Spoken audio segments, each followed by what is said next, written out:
Hello साथियों, मैं Rohit Pushpakar ज्ञानशील campus में आप सभी का स्वागत है।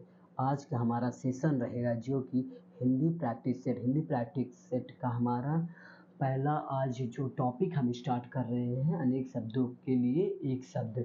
ठीक साथियों, आज हम पिछले कई वर्षों में जितने भी क्वेश्चन आए हैं उन सभी क्वेश्चनों पर हम क्या करेंगे साथियों, आज हम डिस्कशन करेंगे, चर्चा पर परिचर्चा करेंगे और सभी प्रश्नों का हम लोग निचोड़ भी निकालेंगे।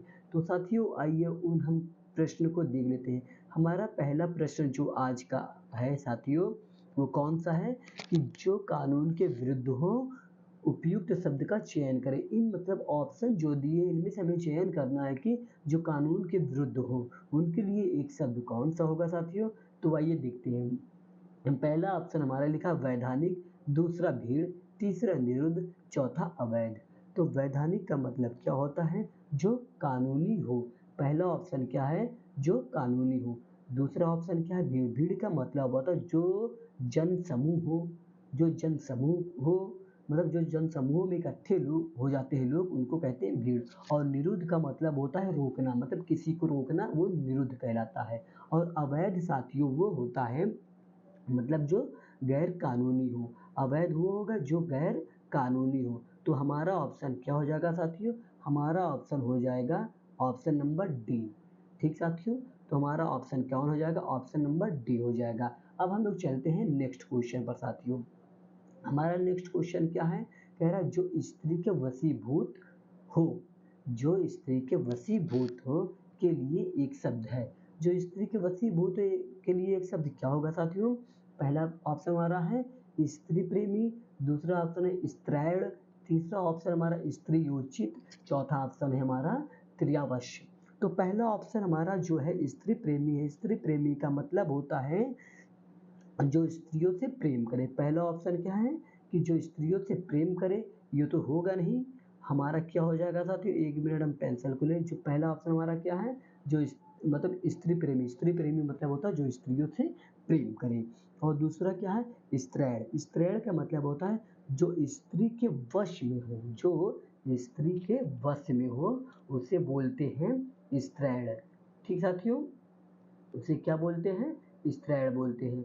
और स्त्रैण यही हमारा जो ऑप्शन है, यही ऑप्शन हमारा बी नंबर ऑप्शन हमारा सही हो जाएगा। अब हम चलते हैं और कोई इसका ऑप्शन पढ़ लेते हैं। जैसे लिखा है स्त्रीयोचित। स्त्रीयोचित का मतलब साथियों क्या हो जाएगा, स्त्रियोचित का मतलब हो जाएगा हमारा जिनका चित्त स्त्रियों की तरह हो, जिनका चित्त स्त्रियों की तरह हो उसे क्या कहेंगे, स्त्रियोचित। ठीक, तो यहाँ आशा करते हैं आपको जरूर ये क्वेश्चन समझ में आया होगा। अब हम लोग चलते हैं नेक्स्ट क्वेश्चन की ओर साथियों। ठीक, अब अगला हमारा क्वेश्चन क्या कह रहा है, हमारा अगला क्वेश्चन ये कह रहा है कि जो देखने में प्रिय लगता हो, जो देखने में प्रिय लगता हो उनके लिए एक शब्द क्या होगा। देखिए पहला ऑप्शन हमारा समदर्शी। पहला ऑप्शन क्या है, समदर्शी। तो समदर्शी का मतलब क्या हो जाएगा साथी, समदर्शी का मतलब होता है जो देखने में समान हो। जो देखने में समान हो मतलब इसका हो जाएगा जो सबको समान समझे। समदर्शी का मतलब होता है, समदर्शी का मतलब जो सबको समान समझे या जो देखने में समान लगता है उसे समदर्शी कहते हैं। और प्रियदर्शी किसे कहते हैं साथियों, प्रियदर्शी का मतलब होता ही है कि जो देखने में प्रिय है, जो देखने में प्रिय है उसी को हम लोग क्या बोलते हैं, प्रियदर्शी। तो हमारा ऑप्शन क्या सही हो गया साथियों, प्रियदर्शी हो गया हमारा ऑप्शन सही। अब हम लोग चलते हैं नेक्स्ट क्वेश्चन की ओर साथियों। देखिए हमारा चौथा क्वेश्चन जो है साथियों, चौथा क्वेश्चन हमारा ये लिखा हुआ है कि दूर की सोचने वाला, दूर की सोचने वाला के लिए एक शब्द। जो दूर की सोचता है उसके लिए एक शब्द क्या होगा। पहला ऑप्शन हमारा है दूरगामी। दूरगामी का मतलब होता है दूर को जाने वाला, मतलब दूर को जाने वाले को क्या कहते हैं, दूरगामी बोलते हैं। पहला ऑप्शन क्या हमारा, दूरगामी। दूरगामी मतलब जो दूर को जाने वाला होता है उसे दूरगामी बोलते हैं। और दूरदर्शी, देखिए साथियों दूरदर्शी, और दूरदर्शी हमारा ही होगा क्या होगा, ऑप्शन होगा सही।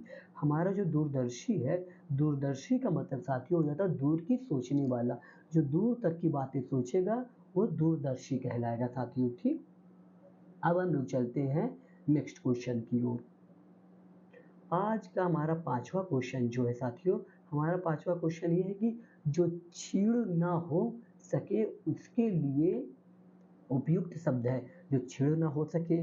अब देखिए इसमें ऑप्शन क्या क्या है, अमिट, अपार, अक्षय, अनंत। ठीक साथियों, अमिट का मतलब क्या होता है, जो मिट ना सके। अमिट का मतलब क्या होता है, जो मिट ना सके। अपार का मतलब क्या हो जाएगा साथियों, अपार का मतलब हो जाता है जिसका कोई पार ना हो, जिसका कोई पार ही ना हो वो अपार कहलाता है।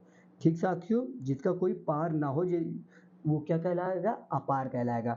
और अक्षय क्या कहलाएगा हमारा, हमारा अक्षय ये कहलाएगा कि छीड़ ना हो, जो छीड़ ना हो वो हमारा अक्षय कहलाएगा। और अनंत का मतलब क्या होता है, जिसका कभी अंत ना हो। अनंत का मतलब हो जाएगा साथियों, जिसका कभी अंत ना हो वो हो जाएगा अनंत।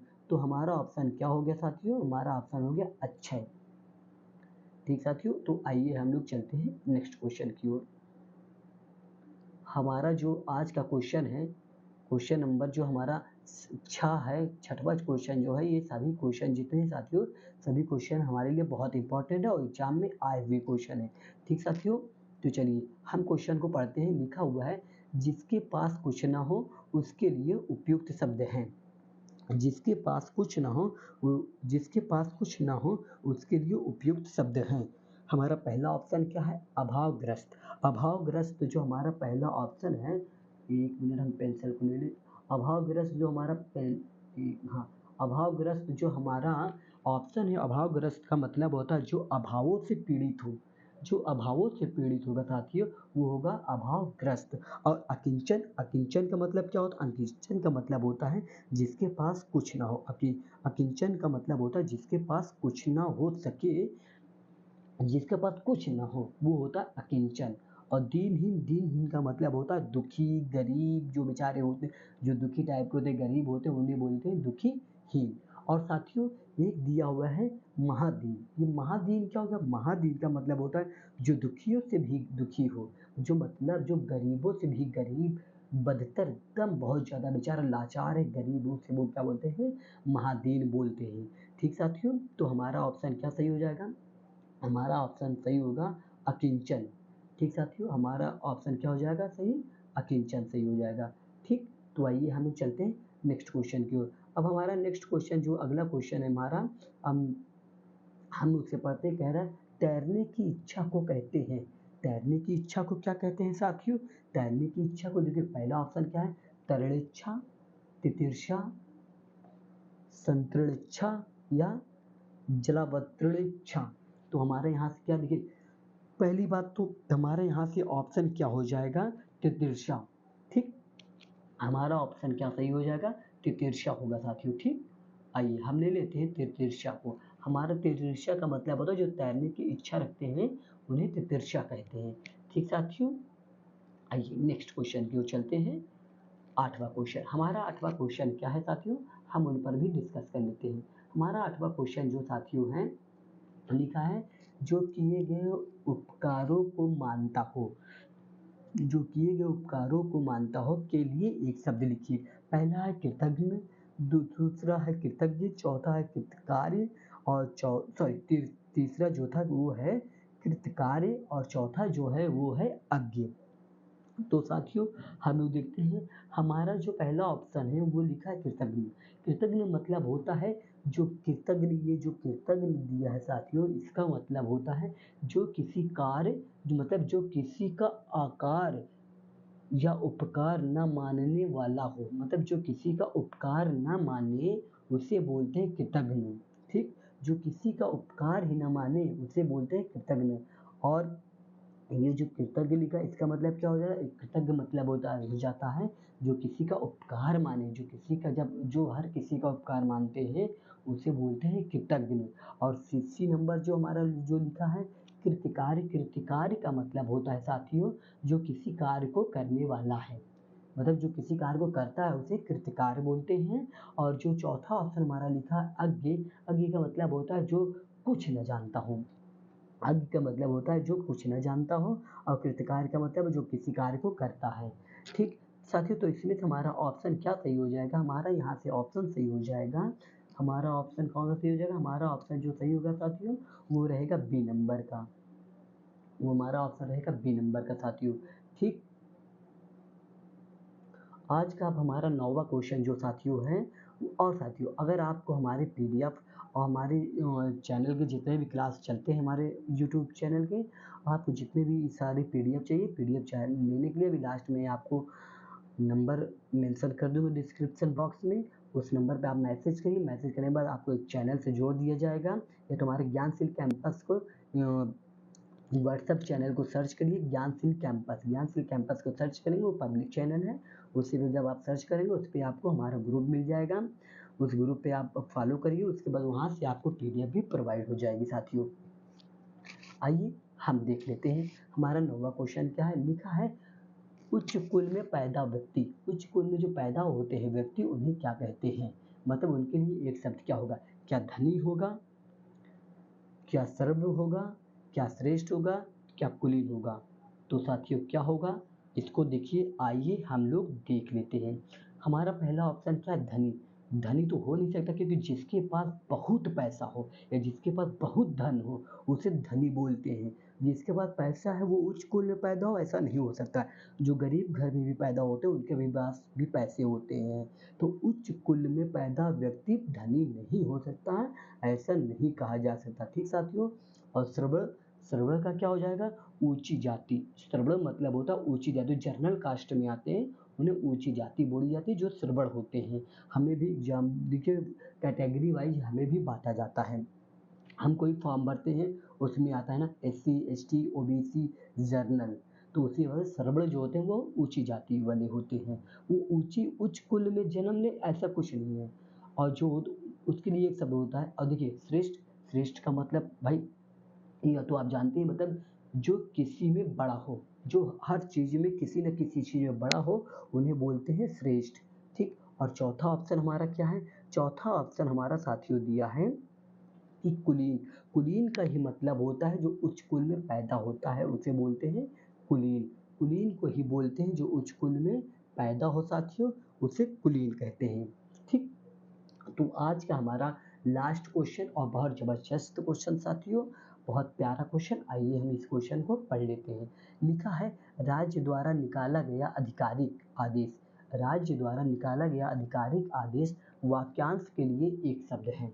तो वाक्यांश के लिए एक शब्द इसमें क्या हो जाएगा साथियों, अधिनियम, अध्यादेश, अधियाचना, अधिसूचना। तो साथियों क्या होना चाहिए, देखिए अधिनियम जो है, पहला ऑप्शन जो हमारा अधिनियम दिया है, एक मिनट हम पेंसिल को ले लें साथियों। हाँ, जो हमारा पहला ऑप्शन एक मिनट, हाँ, जो पहला ऑप्शन हमारा अधिनियम दिया है, अधिनियम का मतलब हो जाता है जो राज्य द्वारा बनाया गया कानून होता है। जो राज्य द्वारा बनाया गया कानून होता है उसे हम लोग अधिनियम बोलते हैं। और अध्यादेश क्या है, अध्यादेश उसे कहते हैं जो राज्य द्वारा निकाला गया आधिकारिक कानून होता है या आदेश होता है, उसे अध्यादेश बोलते हैं। और जो ये हमारा अधियाचना, अधियाचना तो गलत है भाई, अधियाचना तो आना ही नहीं चाहिए। और चौथा ऑप्शन हमारा क्या है कि अभिसूचना, अधिसूचना। अधिसूचना जो है उसको मतलब होता है जो राज्य द्वारा सूचना अधिक या अधिक सूचना कहलाता है। ठीक। मतलब जो राज्य द्वारा सूचना दी जाती है उसे अधिक सूचना कहता है। ठीक। तो हमारा ऑप्शन यहाँ से साथियों क्या हो जाएगा, हमारा ऑप्शन नंबर हो जाएगा बी ऑप्शन। कौन सा साथियों, बी ऑप्शन हमारा हो जाएगा। ये हमारा ऑप्शन, यही हमारा ऑप्शन होगा साथियों। तो आज का हमारा सेशन आपको समझ में आया होगा साथियों। तो आप लोग हमारे इस चैनल को जो अभी तक सब्सक्राइब नहीं किए हैं वो लोग सब्सक्राइब कर लें, और अपने दोस्तों, अपने आसपास पड़ोस जो साथी हैं उनको ये चैनल ज़रूर बताएं कि इसमें बहुत सारे क्वेश्चन भी डिस्कशन होते हैं। और जैसा कि प्रोफेसर अनूप अहिरवार सर भी आते हैं आपके सामने, वो भी आपको बहुत अच्छी अच्छी क्लासेस देते हैं। आपकी बहुत अच्छी क्लासेस, सारी क्लासेस चलने वाली है इस चैनल के माध्यम से। तो साथियों हम यही कहीं कमेंट करके ज़रूर बताइए आपको ये कहा क्लास कैसी लगी, और अपने साथियों तक भी भेजने की कोशिश करिए, वो भी इस चैनल को सब्सक्राइब करें और बेल आइकन को प्रेस करना मत भूलिए साथियों। तो साथियों आज का सेशन ही समाप्त करते हैं। जय हिंद, जय भारत।